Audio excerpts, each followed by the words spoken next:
Hello, ladies and gentlemen, it is I, Jorge, and the hype is set. The campaign overview trailer has now just arrived, and my god, did this trailer set my mind at ease. However, I have heard and read a few naysayers of this game, of this campaign, and what could that be? They are complaining that this might be another open world game. That it just looks like another Ubisoft title, or it reminds them of Ghost Recon Wildlands. And you know what? You have a perfectly valid response to it. Because open world games are a dime a dozen. We've seen it all before. With some being standouts like Shadow of War, or Horizon Zero Dawn, Ghost of Tsushima, and other games being, well, not so much.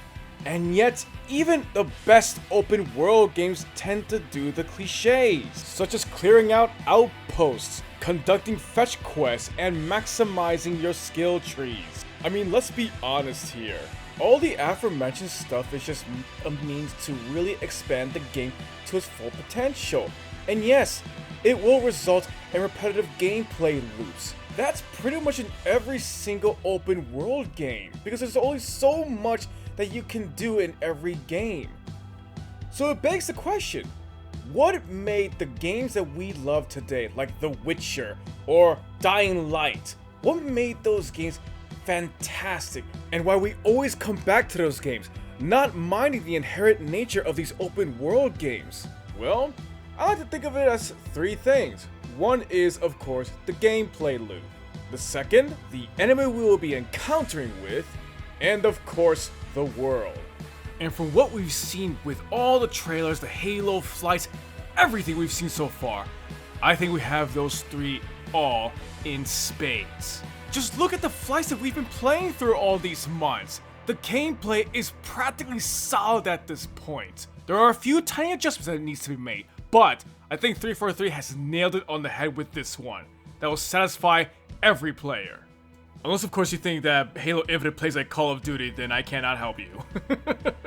But anyway, knowing that the gameplay is already incredibly fun, just imagine the possibility that we can apply with all these new weapons, these new vehicles, the armor abilities they're going to bring up here, like the grappling hook, and apply that to taking over these outposts, these supposed cliches of open world games, but now with a distinctively Halo spin to it. But yes, there are tools, gadgets, and vehicles in games such as Far Cry. However, they are not versatile like we have been seeing in Halo. You want proof? Just look at the grappling hook itself. You can capture vehicles with it. You can stun enemies with it, as you see Chief trying to stun the Jackal from his shield by using a grapple hook to make it open for a shot. Or once you upgrade the grapple shot, you can electrify enemies as you're hooking onto them. And that's just one equipment at Master Chief's disposal. And it's very clear that at the open world setting, there's going to be more than 5 equipments to use. And that will provide various ways of approaching combat. And I didn't even mention what other varieties the vehicles will provide us. Then we have the enemy AI. Listen guys, let's face it, when it comes to open world games, the AI for games such as Far Cry tends to be relatively stupid, with games such as The Division or Ghost Recon Wildlands that rely on spongy enemies, or to increase their precision or to increase their numbers. But with Halo Infinite, it is apparent that the enemies in Halo Infinite will be more superior than the typical enemy we confront with in most open world games. 343 has even mentioned that the enemy will react and adjust themselves according to how you play, to how you approach these outposts. If you're going to be arriving with a Banshee or a Wasp, there's going to be more anti-air vehicles or anti-air personnel in the base that you're going to fight in. I mean, we have already seen a Brute coming in with a rocket launcher because you are coming in with a rocket launcher, because you are coming in with heavy-duty weapons. And not only that, but there's going to be a variety of enemies. It is so obvious and clear that they're prepping us up for more enemies to encounter with. Because it's not only the Banished. Now with the Harbinger confirmed as one of the bosses that we're going to face, yeah, at least that's my assumption, clearly the Forerunners are coming back in one way or another. And of course, since we are on Zeta Halo, and technically this is going to take place not only after Halo 5, but also Halo Wars 2, I think it's safe to assume that the Flood will definitely be coming back.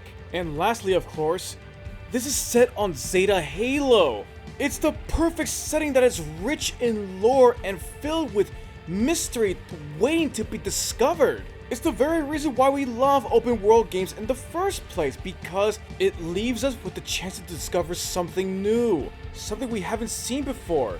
And it is the reason why we love open world games like Fallout or Skyrim, because it grants us the opportunity to discover things in a new world that is not of our own. And with Halo, the Halo universe itself being so rich in lore and story, that having an open world setting is perfect for this franchise. So honestly ask yourself, truly, is this really going to be another Ubisoft open world game? The ones that we've seen before over and over again? No! For the reasons that I mentioned before. I know we all want this game to be perfect, and I know that there's a lot of anticipation going on for this game because we want it to be good, we want it to be the best, and we all have our own take on what makes Halo the best. But I can assure you, it will not be just another open world game. Just allow yourself a little bit of patience and time, and I can assure you that Halo Infinite will truly set itself apart from other open world games. Thanks for watching, and I'll see you guys on the next one. Take care.